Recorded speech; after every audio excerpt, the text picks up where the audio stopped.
하루 15분 성경 읽기 생명의 말씀사 현대인의 성경. 오늘은 제226일차로 로마서 14장부터 시작합니다. 로마서 14장. 서로 비난하지 말 것. 믿음이 약한 사람을 따뜻이 맞아주고 그의 의견을 함부로 비판하지 마십시오. 어떤 사람은 무엇이든지 먹을 수 있는 믿음을 가졌지만 믿음이 약한 사람은 채소만 먹어야 한다고 생각합니다. 가리지 않고 무엇이든지 먹는 사람은 그렇지 못한 사람을 업신여기지 말고 가려서 먹는 사람은 아무 것이나 먹는 사람을 비판하지 마십시오. 하나님께서는 그 사람도 받아주셨기 때문입니다. 누가 감히 남의 종을 판단할 수 있겠습니까? 그가 서든 넘어지든 그의 주인이 알아서 할 일입니다. 하나님이 그를 세우실 수 있기 때문에 그는 서게 될 것입니다. 사람에 따라 어느 한 날을 다른 날보다 중요하게 생각하는 사람도 있고 모든 날을 똑같이 생각하는 사람도 있습니다. 이런 일은 각자 자기 마음에 정한 대로 할 일입니다. 어느 한 날을 특별히 중요하게 생각하는 사람도 주님을 위해 그렇게 하고 가리지 않고 아무 것이나 먹는 사람도 그 음식에 대해서 하나님께 감사하기 때문에 주님을 위해 그렇게 합니다. 그리고 가려서 먹는 사람도 주님을 위해 그렇게 하고 하나님께 감사를 드립니다. 우리 가운데는 자기만을 위해 사는 사람도 없고 자기만을 위해 죽는 사람도 없습니다. 우리는 살아도 주님을 위해 살고 죽어도 주님을 위해 죽습니다. 그러므로 사나 죽으나 우리는 주님의 것입니다. 바로 이런 이유 때문에 그리스도께서 죽었다가 다시 살아나셔서 죽은 사람과 산 사람의 주님이 되셨습니다. 그런데 어째서 여러분은 여러분의 형제를 비판하고 업신여깁니까? 우리는 다 하나님의 심판대 앞에 서게 될 것입니다. 성경에도 주께서 말씀하신다. 내가 살아있으니 모든 사람이 내 앞에 무릎을 꿇을 것이며 모든 사람이 나에게 자백할 것이다 라는 말씀이 있습니다. 그때 우리는 각자 자기 일을 낱낱이 하나님께 자백해야 할 것입니다. 그러므로 이제부터 우리는 서로 비판하지 맙시다. 그리고 형제 앞에 장애물을 놓아 죄를 짓게 하는 일도 없도록 합시다. 내가 주 예수님 안에서 알고 확신하는 것은 무엇이든지 음식 자체는 더럽지 않다는 사실입니다. 오직 그것을 더럽다고 생각하는 사람에게만 더럽습니다. 그러나 만일 여러분의 형제가 여러분이 먹는 음식 때문에 근심하게 되면 여러분은 사랑으로 행동하는 것이 아닙니다. 그리스도께서 죽으심으로 구원하신 형제를 먹는 문제로 망하게 하지 마십시오. 그러므로 여러분이 옳다고 생각하는 것이 비난의 대상이 되지 않게 하십시오. 하나님의 나라는 먹고 마시는 것이 아니라 성령님 안에서 누리는 의와 평화와 기쁨입니다. 이런 것으로 그리스도를 섬기는 사람은 하나님을 기쁘게 해드릴 뿐 아니라 사람들에게도 인정을 받습니다. 그러므로 화목하고 서로 덕을 세우는 일에 힘씁시다. 음식 문제를 가지고 하나님의 일을 망쳐놓지 마십시오. 음식은 다 좋은 것이지만 어떤 음식을 먹어서 다른 사람을 죄짓게 한다면 그것은 나쁜 것입니다. 여러분의 형제를 넘어지게 하거나 꺼림직하게 하는 것이라면 고기도 먹지 말고 포도주도 마시지 말고 그 밖에 일도 삼가는 것이 좋습니다. 이런 문제는 하나님 앞에서 여러분의 믿음대로 하십시오. 자기가 옳다고 생각하는 일을 할 때 죄책감을 느끼지 않는 사람은 행복한 사람입니다. 그러나 의식을 하면서 음식을 먹는다면 그것은 믿음으로 먹은 것이 아니기 때문에 죄가 됩니다. 그러므로 믿음으로 하지 않는 것은 모두 죄입니다. 로마서 15장. 우리 믿음이 강한 사람들은 믿음이 약한 사람들을 보살펴주고 우리 자신을 기쁘게 해서는 안 됩니다. 우리는 이웃을 기쁘게 하여 서로 유익하게 하고 덕을 세우도록 해야 합니다. 그리스도께서는 자기를 기쁘게 하지 않으셨습니다. 오히려 성경에는 이렇게 기록되어 있습니다. 주께 던진 모욕이 나에게 돌아왔습니다. 전에 기록된 모든 것은 우리가 인내와 성경의 위로로 희망을 갖도록 교훈하기 위해 기록되었습니다. 이제 인내와 위로의 하나님이 여러분에게 그리스도 예수님의 정신과 일치하는 연합정신을 주셔서 여러분이 한 마음과 한 목소리로 우리 주 예수 그리스도의 아버지이신 하나님께 영광을 돌릴 수 있길 바랍니다. 이방인도 기뻐할 수 있음. 그러므로 그리스도께서 하나님께 영광을 돌리기 위해 우리를 받아주신 것처럼 여러분도 서로 따뜻이 맞아드리십시오. 내가 여러분에게 말합니다만 그리스도께서 할 일을 받는 유대인들의 종이 되신 것은 하나님이 신실하신 분임을 보이고 그들의 조상들에게 하신 약속이 이루어지게 하며 이방인들이 하나님의 자비에 대해서 그분에게 영광을 돌리도록 하기 위해서였습니다. 그것은 이렇게 기록된 성경 말씀과 같습니다. 그러므로 내가 이방인들 가운데서 주를 찬양하며 주의 이름을 노래합니다. 성경은 다시 말합니다. 이방인들아 주의 백성과 함께 기뻐하라. 너희 모든 이방인들아 주를 찬양하라. 너희 모든 민족들아 주를 찬송하라. 또 이사야도 이새의 후손이 나타나 모든 민족을 다스릴 것이니 이방인들이 그에게 희망을 걸 것이다 라고 하였습니다. 희망의 원천이 되신 하나님이 여러분에게 믿음으로 기쁨과 평안을 마음껏 누리게 하셔서 여러분의 희망이 성령님의 능력으로 넘치기를 바랍니다. 형제 여러분, 나는 여러분이 선하고 지혜로워서 충분히 서로 가르칠 수 있으리라고 믿습니다. 그러나 내가 여러분에게 몇 가지 점을 상기시키려고 이것을 아주 담대하게 기록했습니다. 내가 이렇게 담대해진 것은 하나님 나에게 주신 은혜 때문입니다. 그 은혜로 나는 이방인들을 위해 일하는 그리스도 예수님의 일꾼이 되어 기쁜 소식을 전하는 제사장 일을 하고 있습니다. 그것은 이방인들이 성령으로 거룩하게 되어 하나님이 받으실 만한 제물이 되게 하려는 것입니다. 그러므로 나는 하나님을 섬기는 일을 그리스도 예수님 안에서 자랑스럽게 여깁니다. 나는 그리스도께서 이방인들을 인도하여 하나님께 순종하도록 하기 위해 나를 통해 행하신 일 외에는 말하지 않으려고 합니다. 하나님은 이것을 말씀과 행동과 놀라운 기적과 성령님의 능력으로 하셨습니다. 나는 이 일로 예루살렘에서 일루리곤까지 그리스도의 기쁜 소식을 힘껏 전했습니다. 나는 남이 세워놓은 터 위에 건축하지 않으려고 그리스도가 알려지지 않은 곳에서만 기쁜 소식을 전하려고 했었습니다. 이것은 성경에 그의 소식을 듣지 못한 사람들이 보고 깨달을 것이다라고 기록된 말씀과 같습니다. 그러므로 내가 여러분에게 가는 길이 여러 번 막혔습니다. 그러나 이제는 이 지방에서 할 일이 끝났습니다. 그래서 여러 해를 두고 벼르던 대로 내가 스페인으로 가는 길에 먼저 로마에 있는 여러분을 방문하여 얼마 동안 교제를 가진 후에 거기서 여러분의 도움을 받아 스페인으로 가려고 합니다. 곤경에 처한 그리스도인을 도움. 그러나 지금은 마케도니아와 아가야에 사는 성도들이 예루살렘의 가난한 성도들을 위해 정성껏 헌금한 돈을 전하려고 내가 예루살렘으로 가는 중입니다. 그들은 기쁜 마음으로 헌금을 했습니다만 사실은 예루살렘 성도들에게 빚진 사람들입니다. 이방인들이 유대인들의 영적인 축복을 나눠 가졌다면 마땅히 물질로 그들을 도와야 합니다. 나는 예루살렘 성도들에게 이 헌금을 안전하게 전한 후에 여러분에게 들렀다가 스페인으로 가려고 합니다. 내가 여러분에게 갈 때는 그리스도의 넘치는 축복을 가져가리라고 믿습니다. 형제 여러분, 내가 주 예수 그리스도와 성령님의 사랑으로 여러분에게 부탁합니다. 나도 기도하지만 여러분도 나를 위해 열심히 기도해 주십시오. 내가 유대에 있는 불신자들에게서 안전하게 보호를 받고 예루살렘에서 나의 섬기는 일이 그곳 성도들에게 기쁨이 될 수 있도록 기도해 주십시오. 그러면 내가 하나님의 뜻을 따라 기쁜 마음으로 여러분에게 가서 함께 편히 쉬게 될 것입니다. 평화의 하나님이 여러분 모두 함께 하시기를 빕니다. 아멘. 로마서 16장 문안 인사. 나는 갱그레아 교회 일꾼이요 우리의 자매인 베베를 여러분에게 추천합니다. 여러분은 성도의 사랑으로 주 안에서 그녀를 정중하게 맞아들이고 무슨 일이든지 그녀가 도움이 필요할 때는 아낌없이 도와주십시오. 그녀는 많은 사람을 도와주었으며 나도 그녀의 도움을 많이 받았습니다. 그리스도 예수님을 위해 나와 함께 일하는 동역자 브리스가와 아굴라에게 문안해 주십시오.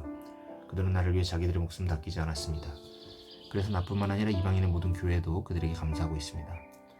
그리고 그들의 집에서 모이는 교회에도 문안해 주십시오. 나의 사랑하는 친구 에베네도에게 문안해 주십시오. 그는 아시아에서 처음으로 그리스도에게로 돌아온 성도입니다.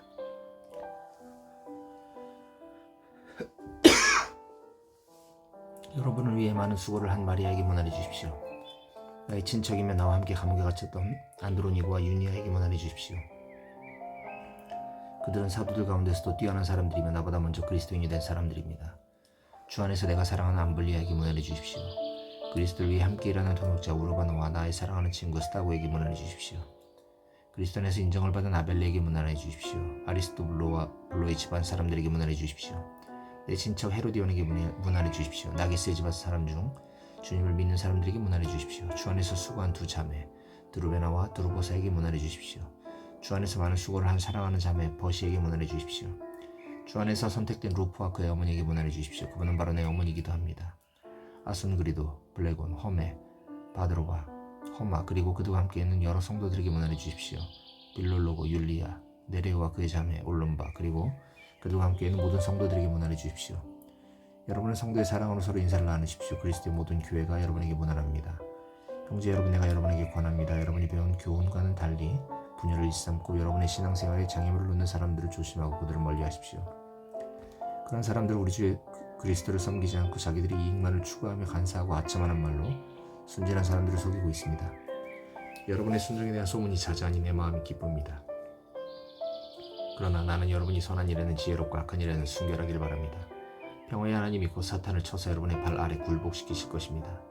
우리 주 예수님의 은혜가 여러분과 함께하길 바랍니다. 나의 동역자 디모데와 내 친척 누기오와 야손과 소시바다가 여러분에게 문안합니다.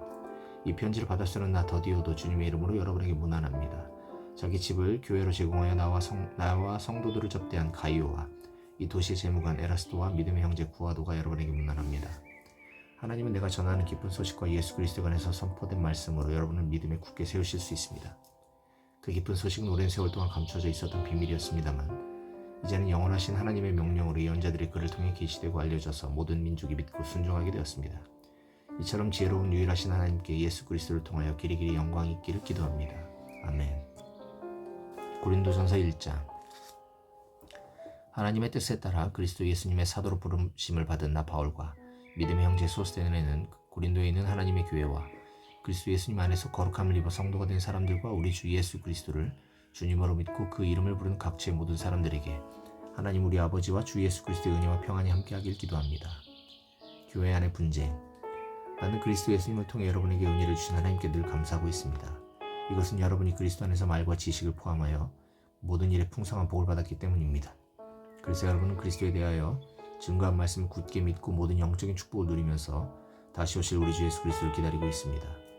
그분은 재림하시는 날에 여러분이 흠없는 자가 되도록 끝까지 지켜주실 것입니다.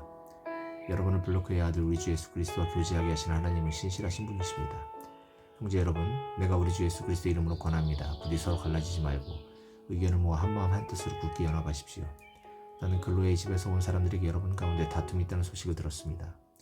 여러분이 저마다 나는 바울파다, 나는 아볼로파다, 나는 베드로파다, 나는 그리스도파다 하고 말한다니 그리스도가 그렇게 나눠졌습니까? 바울이 여러분을 십자가에 못 박혔습니까? 아니면 여러분이 바울의 이름으로 세례를 받았습니까? 나는 여러분 가운데서 그리스도와 가이오 외에는 아무에게도 세례를 주지 않은 것을 하나님께 감사하고 있습니다. 그래서 여러분은 아무도 내 이름으로 세례를 받았다고 말할 수가 없습니다. 스데바나의 가족에게 세례를 주긴 했지만 그 밖에는 아무에게도 세례를 준 기억이 없습니다. 그리스도께서는 세례를 주라고 나를 보내신 것이 아니라 기쁜 소식을 전파하라고 나를 보내셨습니다. 그리고 인간의 지혜로운 말로 하지 않은 것은 그리스도의 십자가가 헛되지 않도록 하기 위한 것입니다. 하나님의 능력과 지혜이신 그리스도, 십자가의 진리가 멸망하는 사람들에게는 어리석은 것이지만 구원받은 우리에게는 하나님의 능력이 됩니다. 성경에도 내가 지혜로운 사람들의 지혜를 없애고 총명한 사람들의 총명을 쓸모없게 할 것이다 라고 기록되어 있습니다. 그렇다면 지혜 있는 사람이 어디 있으며 학자가 어디 있습니까? 이 시대 철학자가 어디 있습니까? 하나님께서는 세상의 모든 지혜를 어리석게 하시지 않았습니까? 하나님은 세상 사람들이 그들의 지혜로는 자기를 알지 못하게 하시고 오히려 그들의 눈에 어리석게 보이는 전도의 말씀으로 믿는 사람을 구원하려 하셨습니다. 유대인은 기적을 보기 원하고 그리스 사람은 지혜를 찾으나 우리는 십자가에 못 박히신 그리스도를 전합니다. 이것이 유대인에게는 거치는 돌이며 이방인에게는 어리석은 것입니다. 그러나 부르심을 받은 사람에게는 유대인이나 그리스 사람이나 그리스도는 하나님의 능력과 지혜입니다. 사람이 보기에 하나님의 어리석음은 사람의 지혜보다 지혜롭고 사람이 보기에 하나님의 연약함은 사람의 강한 것보다 강합니다. 형제 여러분, 하나님이 여러분을 부르셨을 때 여러분이 어떠했는지를 한번 생각해 보십시오. 인간적으로 볼 때 여러분 가운데는 지혜로운 사람도 많지 않았고 유능한 사람도 많지 않았으며 가문이 좋은 사람도 많지 않았습니다. 그러나 하나님은 세상의 지혜로운 사람과 강한 사람들을 부끄럽게 하시려고 어리석고 약한 사람들을 택하시고 세상이 대단한 인물로 여기는 사람들을 형편없이 낮추려고 천한 사람과 멸시받는 사람과 보잘것없는 사람들을 택하셨습니다. 이것은 아무도 하나님 앞에서 자랑하지 못하게 하라는 것입니다. 여러분은 하나님 때문에 그리스도 예수님 안에 있게 되었는데 예수님은 하나님께로부터 와서 우리의 지혜가 되셨고 또 우리를 의롭게 하고 거룩하게 하며 우리의 죄값을 지불하여 우리를 구원해 준 분이십니다. 그러므로 이것은 성경에 자랑하는 사람은 주 안에서 자랑하라는 말씀과 같습니다. 고린도전서 2장. 하나님의 지혜. 형제 여러분, 내가 여러분에게 하나님의 말씀을 전할 때 고상한 말이나 인간의 지혜로 하지 않았습니다. 그것은 내가 여러분과 함께 있는 동안 예수 그리스도와 십자가에 못 박히신 그분의 죽음 외에는 아무것도 하지 않기로 결심했기 때문입니다. 그래서 여러분과 함께 있을 때 나는 약하였고 두려워했으며 몹시 떨었습니다. 내가 가르치거나 전도할 때 지혜의 설득력 있는 말로 하지 않고 성령님의 능력을 한 것은 여러분의 믿음이 사람의 지혜에 의존하지 않고 하나님의 능력에 의존하도록 하기 위해서였습니다. 그러나 우리는 믿음이 성숙한 사람들 가운데서는 지혜를 말합니다. 그 지혜는 이 세상의 지혜나 곧 망하게 될 통치자들의 지혜가 아니라 감추어진 신비로운 하나님의 지혜입니다. 그것은 하나님께서 우리의 영광을 위해 세상이 만들어지기 전에 미리 마련해 놓으신 것입니다. 그러나 이 세상 통치자들은 그 지혜를 몰랐습니다. 만일 그들이 알았더라면 영광의 주님을 십자가에 못 박지 않았을 것입니다. 그것은 성경에 아무도 보거나 듣거나 생각조차 못한 것을 하나님은 자기를 사랑하는 사람들을 위하여 준비해 두셨다라고 하는 말씀과 같습니다. 하나님께서는 성령님을 통해 그 비밀을 우리에게 알려주셨습니다. 성령님은 모든 것을 살피심으로 하나님의 깊은 것까지도 알아내십니다. 사람의 생각을 그 속에 있는 영 외에는 아무도 알 수 없듯이 하나님의 생각도 하나님의 영 외에는 아무도 알지 못합니다. 우리는 세상의 영을 받지 않고 하나님께서 주신 성령을 받았습니다. 이것은 하나님이 우리에게 은혜로 주신 선물을 우리가 알 수 있도록 하기 위한 것입니다. 이것을 말하는데도 우리는 인간의 지혜에서 난 말로 하지 않고 성령님이 가르치신 말로 합니다. 다시 말해서 영적인 진리는 영적인 말로 설명하는 것입니다. 거듭나지 못한 자연인은 하나님의 성령이 주는 것을 받아들이지 않습니다. 그런 것은 영적으로만 이해할 수 있는 것이기 때문에 그들에게는 어리석게 보일 뿐만 아니라 그들은 그것을 깨달을 수도 없습니다. 영적인 사람은 모든 것을 제대로 평가하지만 세상 사람은 그를 제대로 평가하지 못합니다. 성경에도 누가 주의 마음을 알아서 주를 가르칠 수 있겠는가 라고 하지 않았습니까? 그러나 우리는 그리스도의 마음을 가졌습니다.